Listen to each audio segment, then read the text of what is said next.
Hello friends, welcome back. If you are new here, my name is Whitley and we're starting another vlog today. I'm gonna be honest, I'm a little nervous about this one. You saw the thumbnail, you saw the title, you know what's going on here. We are reading books that I think are going to emotionally devastate me, books that are going to break me, books that I think are gonna make me bawl. It does not take a lot to make me cry, especially in like fictional media, in movies, in books. Hell, even a good song. I'm tearing up like a baby. So a little nervous. It has been a while since a book has made me cry.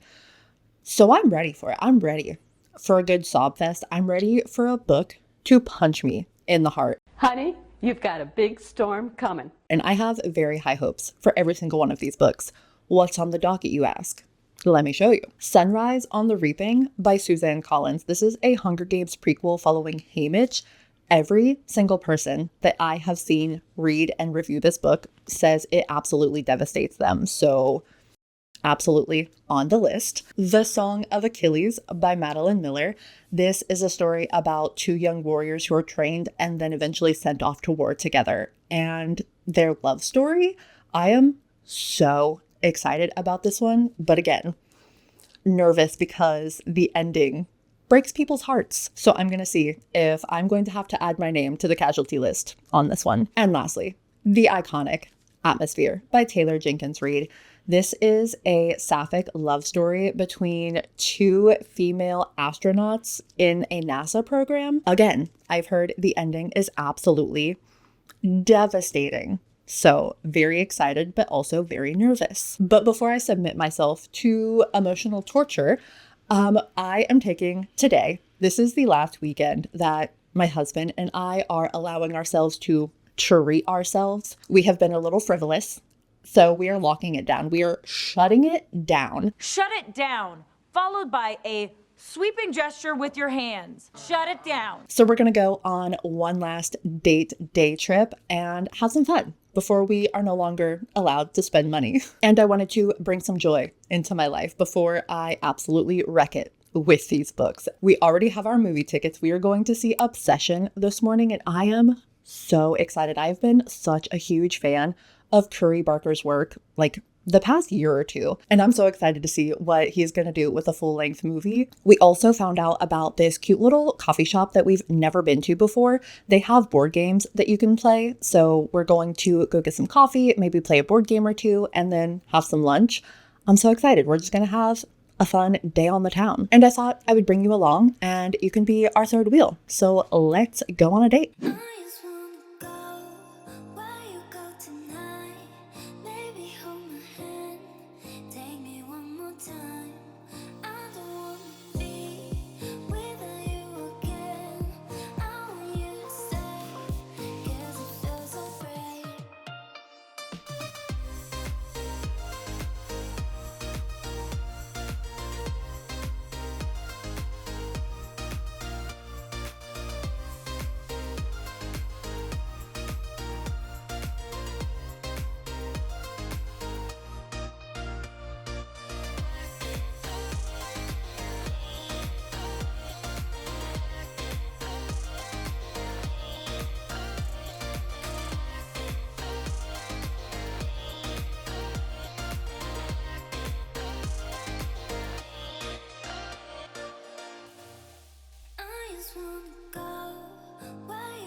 will probably make again.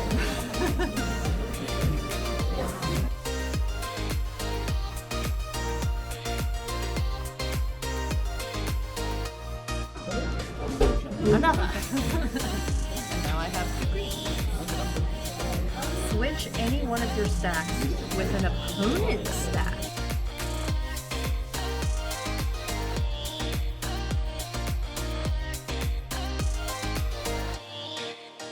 Hello, happy Sunday. We had such a good time yesterday, but we spent like all day just out and about. So when I got home, I was so tired. I showered and I zonked out. So today I wanted to pop in and update you on all of the things that I got. I wanted to give you a little haul of the new goodies that I got before we are no longer allowed to spend frivolously. I always love hitting up Goodwills to see if they have any good book deals. Unfortunately, the Goodwill that we went to yesterday, their book selection was not good, but I did find some clothes. I got a couple of shirts. Cute. I'm not sure how I feel about this one, but I loved the pattern. It's like a high neckline with open shoulders. It's really cute. Sydney made fun of me for this one because do I own a Ford Bronco? No. But did I get this shirt anyway? Yeah, I did because I thought it was adorable. I got this really cute shirt. I'm not sure exactly what I'm going to do with it yet, or like how I'm going to wear it, but I couldn't pass it up. So cute. And then I got 2 pair of shorts. I'm not a super shorts weary person, but I did need some shorts that fit me because Florida summer is coming and I'm gonna need them. So I got these really cute light wash stripy ones, and then I also got these. They're like Levi's, super cute. I love the like high-waisted mom style. They are a little short but super cute. I need to complain. I need to file a complaint with the women's clothing industry. The shorts that I'm wearing right now, they're 31 inches, okay? Size 12. Fine, right? These, they don't have an inch radius on them, but I held them up side by side. They both fit perfectly. I'm wearing a 12. These are 8s. Like, explain that to me. How does that make sense? And this is why I refuse to buy clothes online, because you just can't trust the number that you're getting. And it annoys me. Okay. Rant over. I was just so annoyed. I mean, I'm glad I found 2 pair of shorts that fit me. I don't know. It was just really annoying to have to like try to measure them side by side because the Goodwill that we went to didn't have a dressing room. So I was just kind of guessing. But luckily, they both fit because I know what inch size my waist is. So I know I needed around a 30. Anyway, if you care, I just needed to rant a little bit. I also did manage to get a book. It wasn't from Goodwill, but we stopped off at Sam's and they had this gorgeous edition. I mean, it's the normal cover, but look at the sprayed edges. It is The Night We Met by Abby Jimenez. Do I know anything about this book? No, I don't. But Abby Jimenez is an author for me. And when I saw the stunning edition of all the fireworks, I thought this would be such a good July read. So I absolutely had to have it. I also have the first, and I think this is going to be another trilogy, like the Part of Your World trilogy.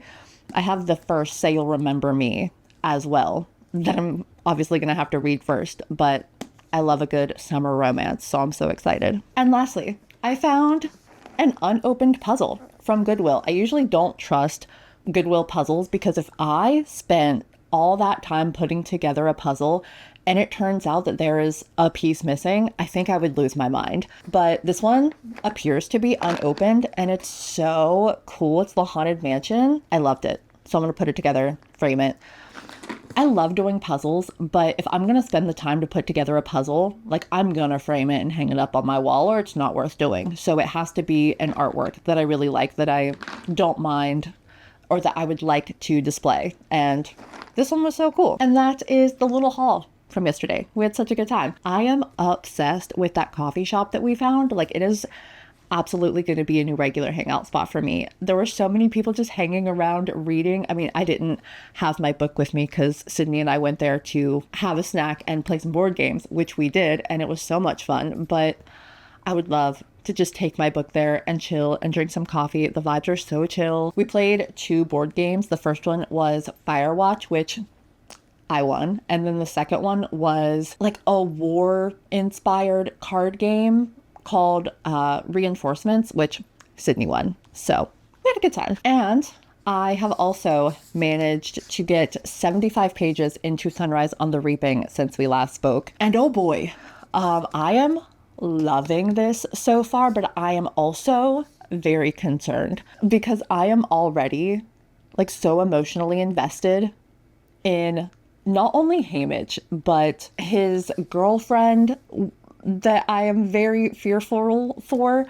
She's like very rebellious, and we know what happens to rebels in Pan Am. I'm not very far into it, but I am loving it so much so far. So apparently Hamish's birthday is on Reaping Day, which, God, what a terrible birthday. I believe this is his 16th birthday, and it is the 50th annual Hunger Games, the second quarter quell, and they are taking twice as many tributes for this year's games as usual. They usually take 2 tributes from every district, but now they are taking 4. Hamish wants nothing more than to get through this Reaping Day so he can just have his birthday evening with his family and spend time with his girlfriend, but he is chosen as one of the tributes for the 50th annual Hunger Games, along with the sweetest little 13-year-old girl that he kind of views as his little sister.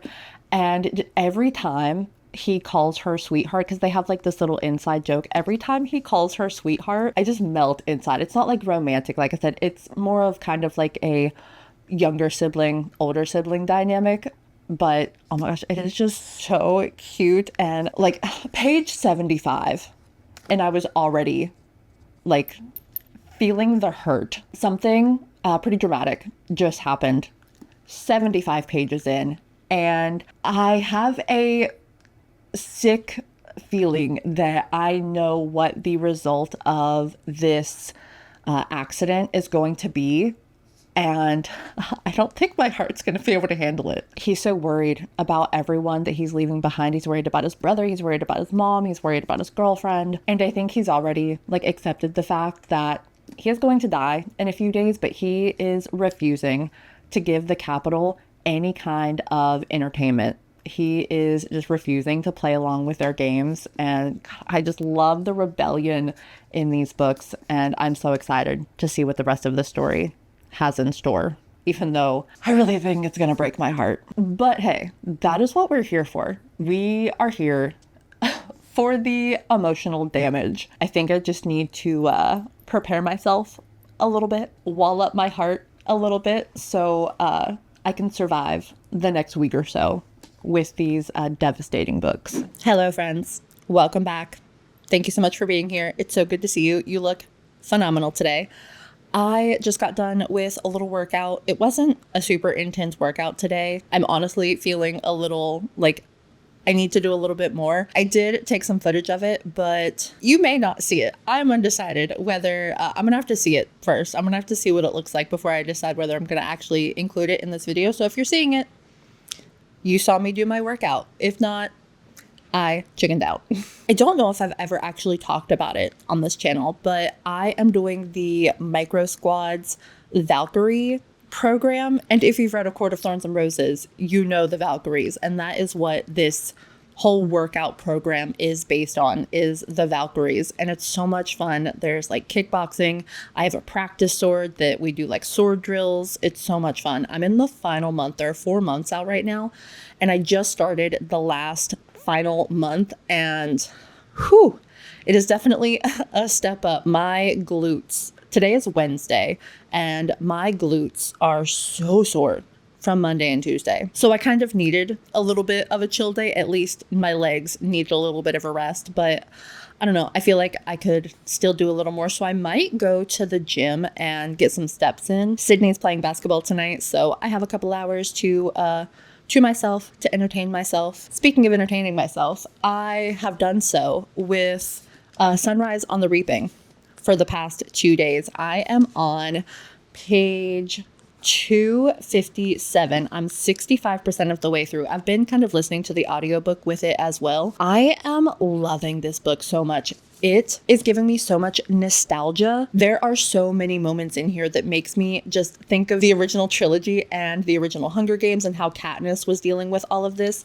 This follows a very similar formula as the Hunger Games did. I felt like the Ballad of Songbirds and Snakes didn't really follow that same formula.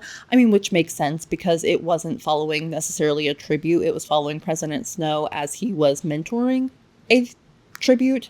But I am liking this one so much more. The rebellion, the strategy, it's just all so well thought out. And Haymitch as a character is so easy to root for. And God, you just feel so awful for him. And I haven't even, I'm sure, gotten to the part that breaks people yet. Like, I have not.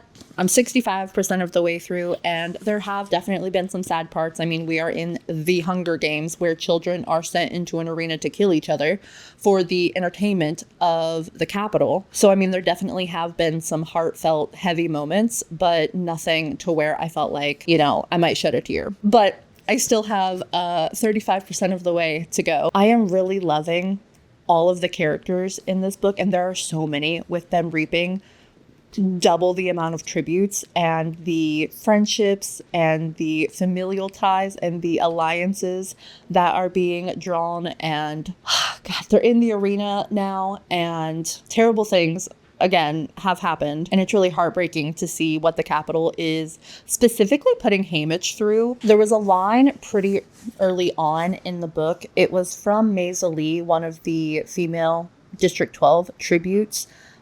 Love her, by the way. Drusilla, who kind of like the Effie in this book, she is Capitol, and Maisie Lee and her are like, we're constantly at each other's throats. And Maisie Lee said something particularly nasty that really hit Drusilla.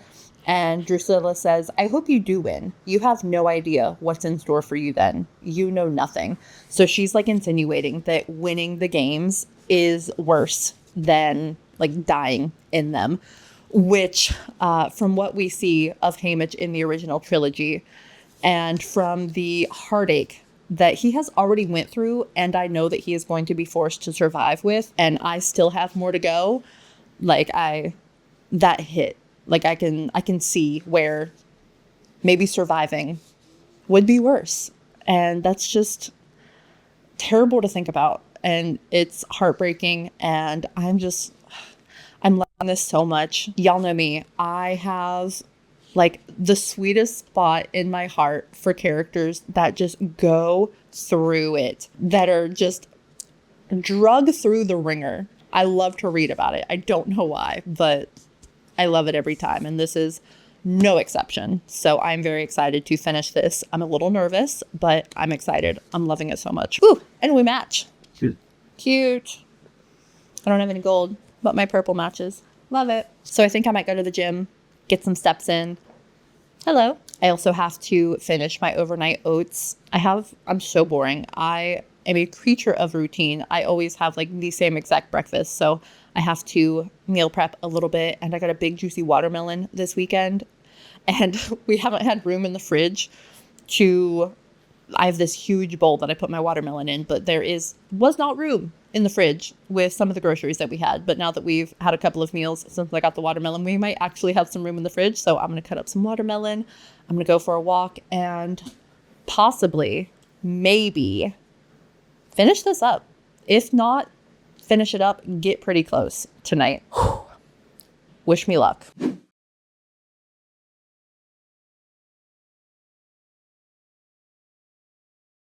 So the gym was a bust. I went to the gym and 2 out of the 3 treadmills were just not working.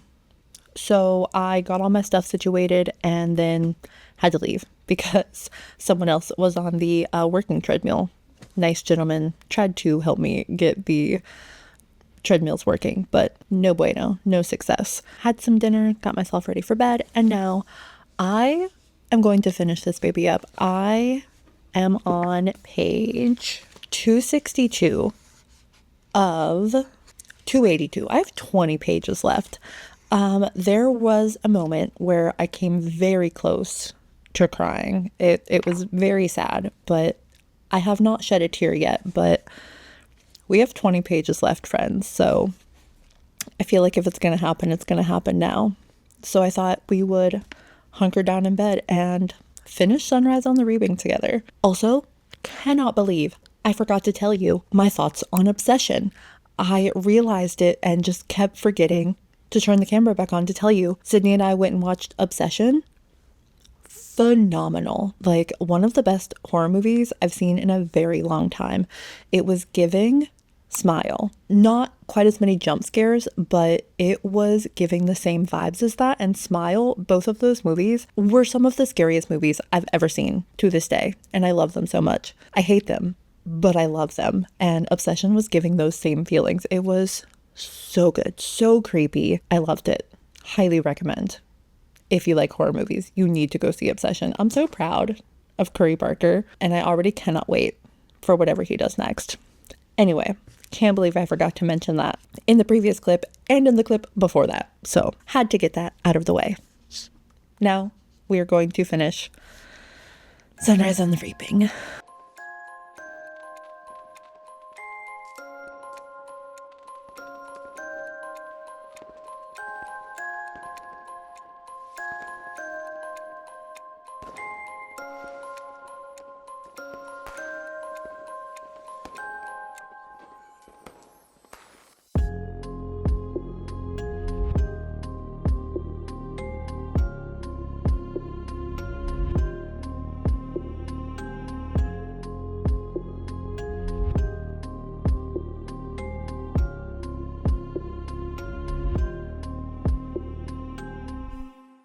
That was so good. I didn't cry, but got a little misty there at the end during the epilogue. Oh my gosh, that was so good. I'm going to take the night to collect my thoughts and I will be back tomorrow. But oh my gosh, so good. Hello, friends. It is not the next day as promised. I actually had a hair appointment after work on Thursday, and granted, I go to a place that's like a learning academy, like students do your hair, but it takes like 2.5 hours to dye my hair. And my hair is not thick. She is thin and not that long. And I just can't believe every single time it takes like 2.5 hours. So that takes the majority of my evening after work. And then by the time I got home, we made dinner. And then I also redid my nails because the black was chipping so bad. And then the day was over. It was time for bed. But I am back here with you now to give you my final thoughts on Sunrise on the Reaping. I really enjoyed this one, even though it didn't make me cry. I mean, the epilogue got a little close. It almost got me. This book brought me right back into this brutal, powerful political world. And it was just so nostalgic being back in this world again. And this one felt so much more like The Hunger Games than Ballad of Songbirds and Snakes. I really feel like this and even the original Hunger Games should be required reading for young adults. The commentary, I mean, it's very common in dystopians to have this very heavy-handed commentary, but it is just so well done in this. The themes of standing up against a tyrannical government and fighting for what you believe in it's just so well done. This book is so tragic, but I mean, considering one of my favorite things to read about, one of my favorite character types is someone going through it. The more traumatic experiences, the better. Is there something wrong with me? Maybe. But because of that, I loved this. The story was also really well constructed. It was plotted really well. I loved hearing about all of the strategies and this big plan to, take down the Capitol. Every moment felt like it served a purpose. And I also loved seeing all of the characters that we are so familiar with in the original Hunger Games, but we're seeing them younger and in this completely new light. And I really liked all of the new characters that we were introduced to as well, even though our time with some of them were criminally and tragically brief. This whole book kind of felt like watching a train barrel towards a cliff. Like, that it is going to end in absolute catastrophe, but you can't look away. All of that being said, however, I am going to give this 4 stars. It wasn't a perfect book for me. I absolutely loved all of these characters, but their downfalls and endings didn't devastate me like I was really hoping and expecting. This just didn't consume me. I didn't get the 5-star feels, but I really enjoyed it. I'm so glad I read it, and I cannot wait for the movie. I honestly don't think that Suzanne Collins is ever going to be able to fully recreate the magic of the original trilogy, but any book that she releases in this world, I am absolutely going to pick up. While we're here, I think you can see them a little bit. I got new shelves to put behind my desk, and I am obsessed. So we have 3 shelves here, and I kind of reorganized my bookshelf. The middle shelf used to be where I would put my monthly TBRs, but now I've put all of my unread books in that middle corner shelf, and there is no room for a designated one shelf for my monthly TBRs. So I have made the very top shelf my monthly TBR, and then this over here is kind of like my library books, and I'm going to put my books there as I finish them for my wrap up. I'm really hoping that these shelves are sturdy enough to handle these books, but so far so good. Hopefully the shelves don't come crashing down onto my monitors. Did I look at the reviews and specifications to tell how much weight they could hold? No, I did not. We're just going with it, letting Jesus take the wheel, and hoping nothing bad happens. I'm undecided what I want to start next. I'm thinking maybe Atmosphere. I think I might save Song of Achilles for last. My expectations for both of those are so high, but I think I might save Song of Achilles for last. So I will check back in later when I get a little bit of the way into whatever I'm going to start next. I have indeed started Atmosphere by Taylor Jenkins Reid. I am about 100 pages in. I'm on page 102, and God, I am loving this so far. So we're following Joan. She has applied to become one of the first female astronauts to work at NASA and to actually go into space. She is a part of a class that is full of candidates that are applying for different kind of jobs in this NASA program. But the book actually starts out in present time. When was it? December 29th of 1984. And it starts out with Joan speaking to, I think, 5 or 6 astronauts that are actually up in space. She is the communicator between the spaceship and NASA, and something catastrophic has just happened on the space shuttle. And the woman that I suspect Joan is going to eventually fall in love with is the only conscious person on the ship, and is now responsible for getting some bodies and some unconscious astronauts and herself home. So we do know where this story is headed. We keep getting kind of little snippets into present day, but it has mostly been flashbacks to Joan actually being a candidate and going through these classes and learning how to be an astronaut. And it has been such a fun time. Her passion for space and for the stars absolutely jumps off the page. It is seeped into this entire book, and it just makes me want to go look at the stars. Like, her passion is contagious. Taylor Jenkins Reid is also just so quotable. I've underlined so many things in the first 100 pages of this book. Joan and the one woman who is still conscious in the spacecraft in present time, in the flashbacks, they are just now starting to kind of hang out some more, and maybe they're starting to get to know each other, and I am just so excited to see where their relationship is going to go and watch their feelings grow for each other, especially in the 80s when, you know, not only is a female at NASA so unheard of, but to have like 2 lesbians in NASA in the 80s, I'm so excited. I'm also loving the relationship between Joan and her niece. Like, their connection and relationship is so cute. I'm a little nervous because we know that presumably the love of Joan's life is up in space in danger, and is now responsible for landing a spacecraft that she has very little training to land. So I can just see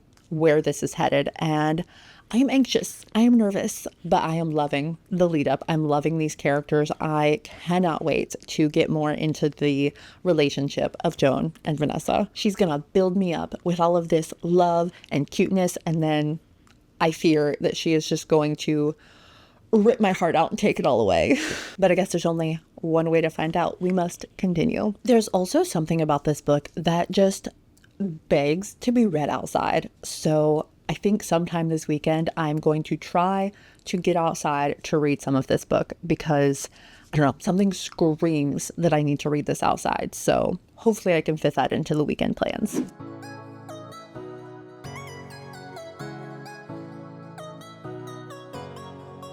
Oh my gosh, the sweet baby gay awakening. So cute.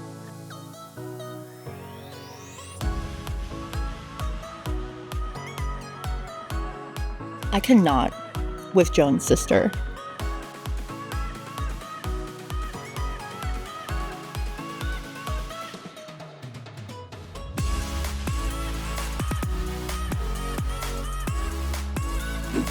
Hello, friends. I meant to kind of pop in a little bit earlier and give you a little bit of a midway update with Atmosphere by Taylor Jenkins Reid, but I'm going to be honest, I haven't really had much of note to say. I'm just kind of vibing with it. It's good. I'm enjoying it, but there's nothing really of note that I'm finding that I want to talk about with this other than what I've already said so far. As of right now, I am almost done with this baby. I'm on page 310 and there are 332 pages. So we have 23 pages left, and I'm not gonna lie, the previous chapter almost made me tear up a little bit, and I know what's about to happen. I don't know what's about to happen, but I know what we're about to witness. We're going back into the cacophony of present day where our space shuttle is in space in dire need of a miracle. And I know that this is usually where what gets people. So we're going to sit down and we are going to finish this book together. Will I shed any tears? I guess we will see. Like I said, the previous chapter, I did kind of feel it was emotional for sure, but I'm not like finding myself super enraptured or like connected. I love these characters, but I'm not like super emotionally connected to them. So I don't know if it's going to do it for me, but we're going to find out.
As you saw, I have finished Atmosphere by Taylor Jenkins Reid, and what a good story. Even though this did not, make me cry or devastate me at the end like it did for so many people, and I love that for them, I still really enjoyed this one. The characters, the writing, the quotability, the absolute passion that you can feel seeping out of this book is incredible. An aspect of this book that I was not expecting but absolutely loved was the familial aspect. Like Joan and her sister and her niece, that whole dynamic was so interesting, and it was such a good addition to this absolutely beautiful love story. I always love Taylor Jenkins Reid's characters and like her themes. Like these two women just wanted to be themselves. And there was a quote that I really should have tabbed. I highlighted and I undermarked, but I didn't tab. But there was a quote that said like, "It is so hard to find happiness in this world. How could anybody begrudge anybody for finding a little piece of that?" And just seeing these women struggle and having to hide who they were for their job and just from society was heartbreaking. Overall, a beautiful love story, immaculately written. And even though the ending didn't make me cry, like I was on the edge of my seat. I was like biting my fingernails. It was so tense. It was really good. But alas, no tears. And that is what this video is about. That is what we're searching for in this video. So a fail on that account, but an absolute win. As a book, I gave this 4 stars. But the journey for the tears is not over yet. We have one more contender, and I am so excited. I love a Greek mythology retelling. I know I eat up Madeline Miller's writing, so cannot wait to start the final book, The Song of Achilles. Listen, so I've decided that I want to learn how to handstand. Just kind of out of nowhere, I was like, it'd be really cool to be able to handstand. So I'm gonna like practice every single day. And we're going to see where I'm at the moment. So, one moment. So, I've watched a couple tutorials, right? So, this is how everybody, like, tells me to start. Sydney's terrified that I'm going to put a hole in the wall. Okay? And then you just kind of start to try to balance.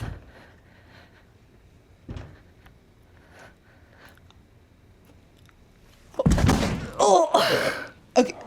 Yeah. Okay, so honestly, I've tried that a couple of times throughout the last couple of days, and that's the closest I've gotten. Granted, I made the biggest sound that I've ever made, and the downstairs neighbors are not going to be happy with me, but I held it for like a second. I kind of handstanded. So I guess that's my starting point. Progress to follow. Hello friends, welcome again to my couch. I wanted to check in with you because I have started The Song of Achilles by Madeline Miller. I am about 100 pages in. I am on chapter 11. So I've read 108 pages and I am loving this so far. This has major 5-star potential. We follow Patroclus. I finally learned how to pronounce his name. It is Patroclus. Thank you, audiobook. We follow from his perspective, and he is a prince that did something not so great and landed him in exile. But honestly, he's better off. Like, his father is a real piece of work. He's better off without him. He gets sent to a kingdom where the king is known to kind of take in strays, and this is where Patroclus meets Achilles. Achilles is the prince of this kingdom that Patroclus has come to, and we do get a little bit of Achilles' backstory. Like, not this book, 30 pages in, like within the first 30 pages, we get a rape that is described with such beautiful flowery prose. And then immediately after, the man who assaulted Achilles' mom is said to be, oh, he's a mild-mannered man. He's beloved amongst his people. Like, raping a goddess does not sound mild-mannered to me, Miss Madeline Miller. It just reaffirms my knowledge. Like, I knew this, but like the gods are just so savage. Anyway, Achilles is absolutely adored and beloved amongst his people. A lot of the boys his age are really trying to impress him and to earn his favor, but without really trying. Patroclus is the only one that manages to kind of capture his attention. They become very quick friends and eventually become inseparable. So when Achilles is sent off to train with the renowned Chiron, of course, Patroclus is going to follow. And the way that Patroclus follows, the way that that plays out, my heart was just screaming. It was so good. It was so cute. Anyway, they've been with Chiron for a few years, training, learning, and growing closer. But now there is a messenger that has come from Achilles' kingdom saying that he needs to come home to receive this announcement that his father has to make. And that is where I'm at right now. I am loving Madeline Miller's writing, but I knew I would. I'm loving the flowery, like, historical language and writing, but it's still so easy to follow. And the yearning, oh my gosh, especially from Patroclus, like, Oh my gosh, it's so good. I'm also loving just getting to see these boys be kids. Like there's so many scenes where they are just like goofing around, playing, frolicking, and just having fun together. I've loved seeing them grow. I mean, even though they're just babies, like they're just kids, and they are about to, I imagine, go through hell. Like I'm already so sad about it. And as much as I am loving, enjoying, raving about this, I am equally as nervous as the story progresses, because this story and these characters have already managed to like wiggle their way so far into my heart, and I'm not even 50% of the way through yet. Like I'm 100 pages in, y'all, and I'm already hooked. So I fear this is not gonna end well for me. But hey, that's what we're here for. That's what I asked for. That is what I have signed up for. So I'm here for it. I also kind of, not that I'm not ecstatic to have this gorgeous edition on my shelf, but I have also not annotated it because I feel like it feels wrong to tarnish a special edition with annotating. Maybe that's just a me thing, but I don't know. I kind of wish that I had a different edition that I was reading so I could like annotate, because there's been so many things that I would have like highlighted and underlined, but I don't know, it just feels wrong to mark up a special edition like this. Let me know your thoughts. Like if you are someone who gets special editions and also annotates, like do you get a separate copy just to annotate? Like that seems excessive. I don't want to do that. Or do you just annotate your special edition that you got? I don't know. It just feels weird. So I haven't done it. I don't think I'm going to do it. I don't think I can bring myself to mark up and tarnish the special edition. But I'm very excited to continue in this story. Nervous, but excited. I also got something that I wanted to show you that I'm pretty excited about. Not me being excited over a coloring book. I have been seeing coloring book pages on Instagram, and your girl is not going to be fancy. There are people out here wilding with their coloring pages. I'm just a simple gal that wants to sit down and do some coloring and doodling. There's so many like effects and art that people do in coloring books, and I love that for them. Maybe one day I'll be that, but right now I am just so excited to get into this little spooky cutie coloring book and just do some like low-key coloring while I'm like listening to an audiobook. Let me hook you up here so I can actually show you some of the pages because they are so cute. Okay. So I got the Spooky Cute coloring book. I also spent, as soon as it arrived, I also got markers. Let me tell you about those first. Okay, so these markers came completely unorganized. I was like, absolutely not. There's no shot. So I took like an hour when I first got the markers and the coloring book to organize the colors, because obviously you have to. So I did that. I also did like I thought it was so cool that they gave you like a test color page. So I made like swatches of all of the colors of my markers and then colored in a couple of the doodles, which was honestly like so much fun. I'm so excited to get into this. I loved this one, the little plague doctor bird with the scully flowers. So cute. Little ghosties by their headstones. I love the spooky cuteness. It's literally my two personalities. I also love that they have the cover as a coloring page as well. Not me probably gonna like identically copy the front because it looks so good. Oh my gosh, I found the perfect picture for Summerween. Oh my gosh, I am absolutely coloring this for Summerween. It's like two little ghosties and a campfire. Obsessed. Anyway, I digress. So we will absolutely be coloring a picture together later. Like I said, I do have the audiobook of the Song of Achilles. I'm not honestly a huge fan of the audiobook. The narrator is great. It's just the quality. It kind of sounds a little muffled, like it's not crisp, it's not clear, but it's fine. So I think later I'm going to bust into the coloring book and listen to some more Song of Achilles because I need to know what is about to happen to my boys. Good evening, friends. I have done my workout. I have had my dinner. I've had my shower. And now I am ready to hunker down, get cozy, and we are going to break in this coloring book together. I'm so excited. I am going to pop on the audiobook of The Song of Achilles, which, as you know, I am loving so far. I thought we could sit down, relax together, and have a little color and read with me moment. Now I just need to decide what picture I'm going to color because they're all so stinking cute. I don't know which one to choose, but you will see momentarily. I think I'm going to start with something simple. They have like full photographs, and then they have like flash designs, like these cupcakes here. I actually really like these. I think I'm going to go with these. These are so cute. Look at me making a decision. And I didn't even need a wheel. Imagine. Hello. Spaz is going to color with us, apparently. I'm so excited. Let's get to coloring.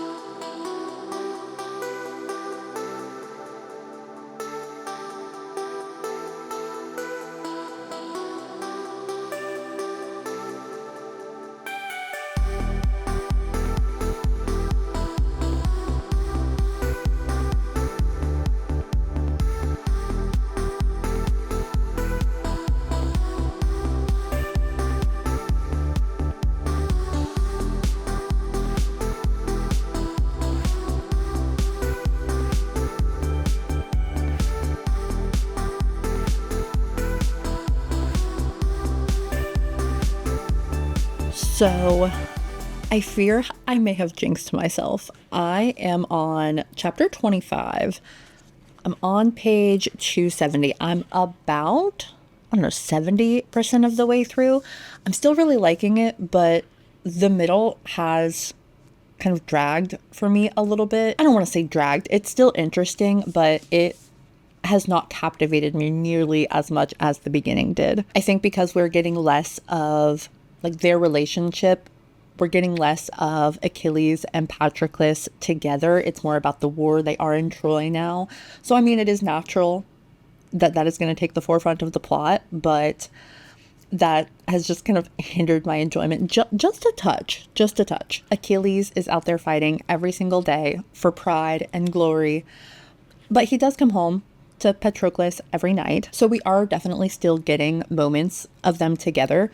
But there is also this prophecy that they're trying to kind of finagle out of, kind of cheat the system. But I mean, if you know anything about mythology, you know that the gods are not ones to have their plans thwarted. So I imagine it is not going to go well for them. I don't know. They've been at Troy for years now. Granted, Madeline Miller has done a really good job at making the pace not super slow with such a long span of time encompassing these pages, but it has slowed down a little bit for me. I'm not consumed. I'm not eating it up like I was the first 100 pages. I am, again, still very much enjoying it though. The war is interesting. Like, we think of the Greeks as the good guys.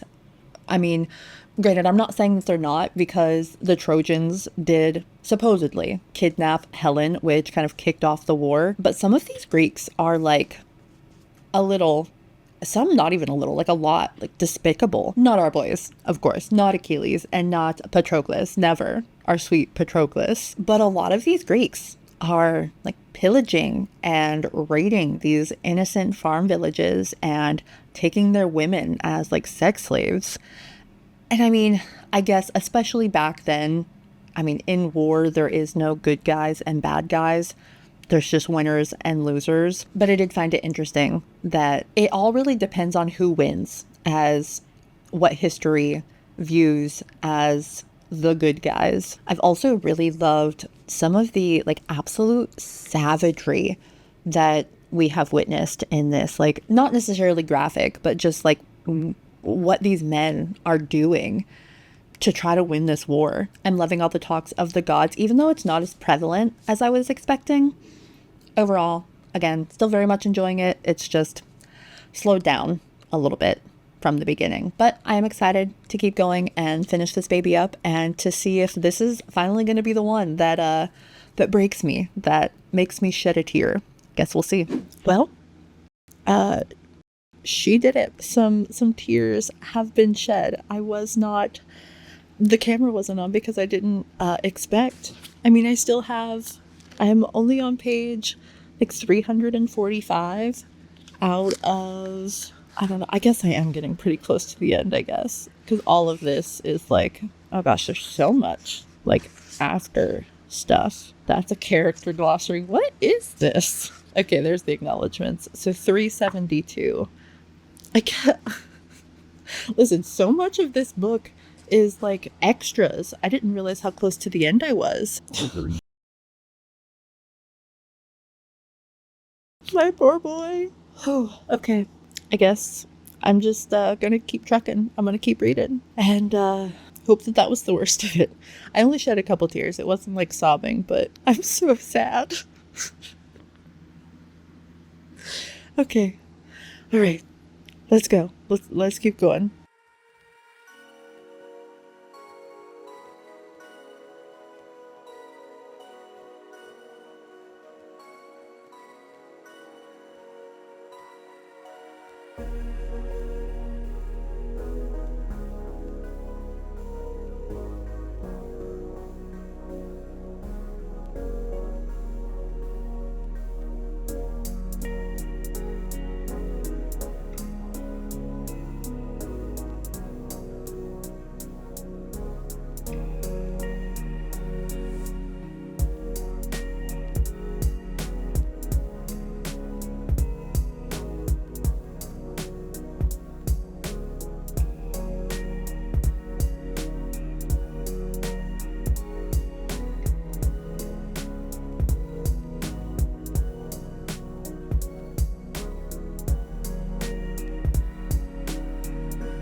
I don't know why I thought this was a good idea.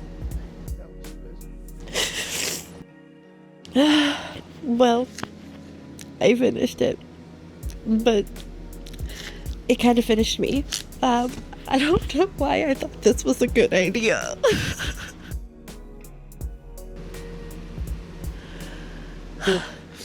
I have to go. I'll check in tomorrow. Hello, friends. I have composed myself after last night's trauma. I finished the Song of Achilles, and wow, that ending, spectacular, heart-wrenching. Not only was there like absolute sadness, but there was also anger, like what? But then the ending, the last 2 lines, I can't. So this is a little hard to rate because like the first 100 pages, as you know, 5-star energy. And then the last like 75 to 100 pages, also 5 stars. But the middle, I would say, was probably like a 3.5. So I think it's going to kind of average out to like a 4.25 to a 4.5. But overall, absolutely incredible. Like Madeline Miller's writing is so beautiful. It has that historic feel, but it's so digestible, and she paints such vivid pictures with her words. And I was honestly in the middle thinking like, oh, these characters, like, I love them, but they haven't like embedded themselves into my heart until tragedy struck. And I was gagged. I was taken out. And the fact that this woman could get such a visceral reaction and so much emotion from me with, just her words. I mean, it's phenomenal. Reading is so cool, but I completely understand the hype surrounding this book. I mean, it is incredible. And this is her, really, Kat? You can't headbutt the camera stand. You just can't. This is not what we're gonna do today. The fact that this is her debut novel is mind-blowing to me. Granted, she did say that she took like 10 years to write this book, but just the fact that this is a debut novel is mind-blowing to me. I was not having a good time when it was happening, but I'm glad that I did find a book in this video that punched me in the gut, like devastated me, because that's what we're here for. That's what I was searching for in this video. So I'm glad that I found at least one to give me the feelings that I was looking for. Let me know if you have read any of these books, and if they made you cry. Let me know if you have any recommendations for me for a book that made you cry or that is sad, that like just makes you feel. Thank you so much for watching. Thank you for joining me. If you don't have much else to say, leave me some crying emojis in the comments. Absolutely. And while you're down there, don't forget to like the video if you liked it and subscribe if you want to see more from me in the future. I hope you are loving what you are reading lately. Continue to stay safe out there, and I will see you soon for another video. Bye, friends. Fight for your goal, then make me. You didn't think I'd be here waiting up all night, all night. I'm here to tell you something. There ain't another love that is gonna hold you down like mine.